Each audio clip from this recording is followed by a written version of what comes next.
മക്കളിരുവരുണ്ടേ വസ്തു സമ്പത്തധികം വല്യം കാട്ടി എപ്പോഴും കയ്യിലുണ്ടേ മൂത്ത മകനൊരുവൻ പണത്തിനായാത്തി പെരുത്തവനോ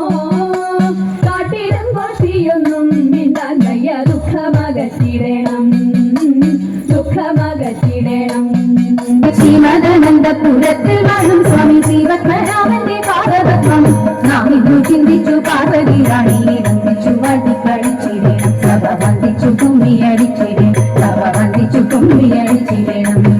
അന്തനേന്ദ്ര വാക്യശാസ്ത്രം അന്തമറ്റു കൊണ്ടു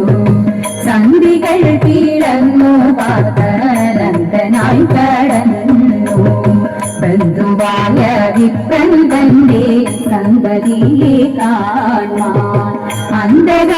അന്തരദൂരത്തിലെത്തി ചന്തമോടു വേഗം ഗൗരവാദി നരകങ്ങളൊക്കെയും തീരഞ്ഞു കൗരവേന്ദ്രനോരിടത്തും കണ്ടതില്ല പനെ അഭിഷേകം കഴിഞ്ഞെന്നും സുഖമായി ഇരിക്കുമ്പോൾ രാമദേവൻ പള്ളി വീട്ടை കേടുന്നത് മാറാനന്മാർ ഗുണരുമായി മനസ്സൊത്തു നിരൂപിച്ചു ഇരയോടു ഗാഠമായി പറഞ്ഞ ഓടം